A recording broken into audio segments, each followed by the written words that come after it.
são as irritações do sistema respiratório. Nós também temos um impacto sobre a pele, porque há um ressecamento importante da pele e isso também pode gerar aquelas coceiras, aquelas irritações da pele. Mas o sistema respiratório é o que mais sofre, porque como nós temos uma mucosa que está desde das nossas narinas, garganta e os pulmões, essa mucosa respiratória ela se resseca.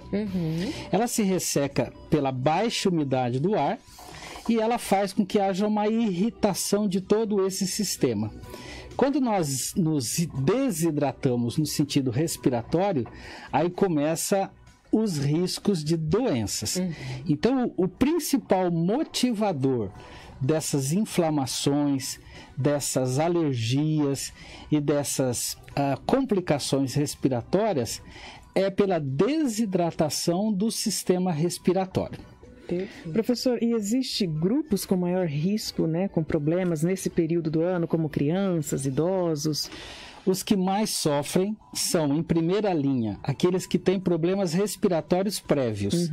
Quem tem asma, quem tem bronquite crônica, fumantes que já têm complicações respiratórias e podem já na primeira linha de frente gerar complicações. Aqueles que têm rinites alérgicas também são os primeiros a ter já essas complicações pelos sinais da desidratação do ambiente. Mas idosos, e principalmente os idosos acamados, esses sofrem muito, porque pela desidratação que eles têm, naturalmente, por estar acamado, com pouca ingesta de líquidos, em função da desidratação do ambiente, da baixa umidade, eles acabam tendo, inclusive, o risco de pneumonia. As crianças, elas não têm o risco da pneumonia, mas elas podem gerar bronquiolite, que é uma inflamação dos brônquios lá da região periférica do pulmão. Então, esses dois grupos, pessoas com problemas respiratórios crônicos, pessoas idosas, principalmente os mais acamados, e as crianças é os que mais sofrem com esse período. Agora, essas crianças elas vão crescendo, elas vão gerando mais imunidade, vão criando mecanismos de defesa, mas elas podem ser acometidas das alergias. Então as crianças elas às vezes não têm defesas a essas alergias como os adultos têm. Então esses três grupos eu acho que o que mais sofrem com esse período que nós estamos. O professor trouxe inclusive uma peça aqui que eu vou pedir para o Pedro fechar aqui nessa imagem para ele explicar para a gente. Professor, explica o que pode ter de sintoma. Aquela gargantinha coçando, o nariz sangrando. Explica para a gente o que afeta aí na parte respiratória. Eu trouxe essa peça anatômica porque a gente consegue diferenciar as doenças. Então, a primeira coisa que a gente observa são as sinusites. Porque nós temos várias categorias de complicações. Sinusites, rinites, faringites e laringites. Eu então, são a família do IT. Dos ites. A minha família do IT é atacada, professor. Então, olha, vamos lá. Vamos ver o primeiro aqui, ó. Aqui nós temos os seios da face, né? Então, nós temos esse aqui e depois nós temos esse aqui, ó. Estamos aproximando para nos ajudar. Esses buraquinhos aqui, na verdade, são áreas ocas da parte frontal do nosso osso frontal. E é interessante que seja assim. Só que então nós temos os seios da face. E os seios da face, eles acabam inflamando, gerando as sinusites. Agora, nós temos aqui essa região das narinas, né? Essa região das narinas, nós temos a entrada do nariz e lá dentro nós temos esse espaço enorme. As pessoas nem imaginam, né? Que é esse espaço enorme aqui que tem, que são então a região das narinas, que gera as rinites. As rinites são alérgicas na grande maioria. As sinusites já são mais infecciosas. Né? Aí nós vamos estratificar quais são os sinais e sintomas. Depois nós temos aqui, eu vou tentar ficar um pouquinho mais de lado. Pode ficar, professor. Essa região aqui, ó, é a região da faringe. Então, da faringite. É a região entre a cavidade oral e a cavidade nasal. Tá. Faringite. E descendo um pouquinho mais, nós temos a laringe, que é a região que gera a laringite. A faringite e a laringite vai gerar as dores na garganta. Aquela gargantinha doendo. Exatamente. Coçando. Então, agora, entendendo as 4, nós vamos dizer que os seios da face, quando gera a sinusite, dá dor de cabeça, dá aquela sensação de pressão, né? Os olhos também ficam irritados, o indivíduo pode ter febre, né? E uma congestão nasal também, porque tem a produção de secreção dos seios da face. Ela pode descer para a região das narinas, porque a gente tem interligações nessas duas áreas. Então, o indivíduo tem dor de cabeça, febre, essa pressão na região frontal e a congestão. E o corpo fica muito já descompensado por causa da questão da febre. Então, tem esse mal-estar geral. As rinites são alérgicas, porque o tempo seco desenvolve a inflamação e não a infecção. Não é uma bactéria, é uma inflamação. E essa inflamação gera coriza, os espirros, né? Aqueles nariz bem congestionados, a dificuldade respiratória. Agora, a faringite e a laringite, aí é da garganta, que é aquela dor para engolir, a dificuldade que o indivíduo tem para falar, porque ele pode ficar com aquela rouquidão, principalmente quando é laringite. A laringite, eu vou mostrar aqui para os nossos ouvintes, telespectadores, é na região mais interna. Essa regiãozinha aqui, eu vou colocar meu dedo nessa regiãozinha aqui, que é da laringe, onde tem as cordas vocais.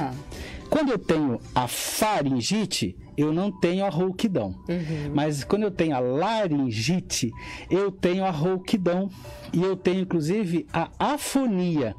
Quando a pessoa fica com tosse muito rouca ou ela fica afônica, ela está com laringite. E quando eu tenho dificuldade para engolir um alimento, que dá aquela dor irritativa, eu tenho uma faringite. Ou seja, são sinais e sintomas muito comuns de processos inflamatórios. Agora, a sinusite pode ser por vírus e bactérias. Então, eu tenho uma infecção associada. As laringites podem ser por infecção também, por vírus e bactérias. Mas, como nós estamos nesse tempo seco, na maioria é processo inflamatório e irritativo pela baixa umidade relativa do ar. Agora, se o nosso ouvinte, telespectador, estiver tendo febre, mal-estar, secreção purulenta, aí ele precisa ter uma orientação médica, que pode ser uma infecção por vírus ou bactéria, aí precisa de uma medicação específica, né? Que são os anti-inflamatórios e os antibióticos. Agora, se ele não estiver nessa linha de febre, mal-estar geral, existem coisas mais caseiras que podem ser utilizadas e elementos preventivos para evitar esse tipo de inflamação. Bora falar de prevenção, então. Já vou juntar duas perguntas em uma. Hidratação, professor. Quanto de água que eu tenho que beber por dia? Tem gente que fala, eu não gosto de água, mas nesse momento é preciso muita água, né? Muita água. Vamos entender que nós temos, no nosso dia a dia convencional, a gente desidrata dormindo. Porque nós respiramos, interagimos com o meio ambiente e com esse tempo seco, nós acabamos também nos desidratando durante o sono. Perfeito. Durante o dia a dia, a gente vai ter o nosso metabolismo convencional. E nós usamos muito a água para todas as nossas reações orgânicas. Então, a Organização Mundial de Saúde, ela declara que nós temos que ter uma ingesta de 2 a 3 litros de água por dia. E água é água. É, não água adianta é água. Trocar por refrigerante, Não. outra bebida alcoólica. Não. É água. Você pode até substituir por sucos, chás, outros tipos de bebidas que não sejam nem de característica do refrigerante e nem bebidas alcoólicas. Perfeito. Você pode sim, mas a melhor forma de hidratação é através da água, nossa famosa água mineral, né? E nós temos hoje no Brasil, né? Nós temos aí um privilégio enorme, né? De termos água em abundância, né? Então imagine em países que não tem, que a água é rara. Então a gente tem que aproveitar esse processo e tomar água é uma questão assim de lógica. Eu não tomo água só quando eu estou com sede. Eu tomo água porque eu preciso ter uma regularidade de tomar essa água ao longo do dia.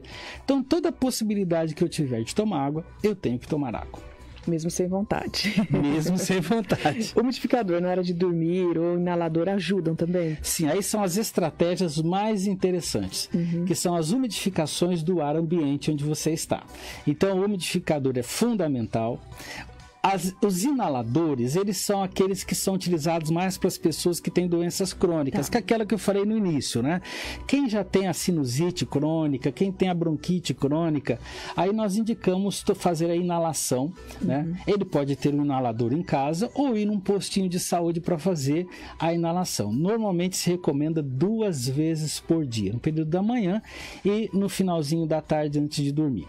Então, a inalação, que é feito por aquela maquininha, né? Que você gera e coloca na face aquela máscarazinha. Que lá é a inalação. Agora, todos nós podemos ter uma forma de umidificação. Então, os umidificadores que são vendidos hoje, né, em todos os lugares, existe o potencial de umidificar o dia inteiro dentro de um equilíbrio, inclusive, né? Agora, eu não tenho esse umidificador. O que eu faço? A velha bacia com água ou toalhas molhadas. São fundamentais. O problema é que eles ressecam rápido. A toalha, por exemplo, se você coloca lá para as 9 horas da noite, daqui a pouco já tá 2 horas da manhã já está seco. Então, você precisa renovar. Ou colocar uma velha bacia de água realmente próximo da sua, onde você está dormindo. Eu não recomendo debaixo da cama, porque isso pode umidificar muito o colchão. Aí o colchão fica com aquele cheiro ruim de mofo. Então, colocar paralelamente. E todas essas estratégias associadas à ingesta de água são benéficas e fazem sentido, porque o indivíduo vai ficar realmente muito mais confortável e aí diminui. Sabe aquelas crostras que aparecem nas narinas, aquela tosse irritativa, isso tudo desaparece, porque eu gerei a umidificação necessária. Muito bom. E qualquer sinalzinho, como o professor falou, é sempre importante procurar um profissional de saúde, porque às vezes começa com um espirrinho, com uma tossezinha e de repente, como o professor falou, pode ter risco de problemas mais graves. É isso mesmo. Professor, obrigada pela participação mais uma vez. Eu que agradeço. Muito interessante, importante. E urgente, nessa época, né? E urgente, porque a gente sabe que a umidade está muito baixa aqui na nossa região. E quanto mais nós vamos tendo essa sequidão, nós vamos começar a ter muito pó, muita poeira. Então as donas de casa precisam tomar muito cuidado, mantenham suas casas arejadas, sempre limpas, evitar as vassouras, usar muito mais panos umidificados para evitar levantar poeira, manter a casa o mais possível umidificada e limpa, porque aí já protege a família inteira e protege as crianças.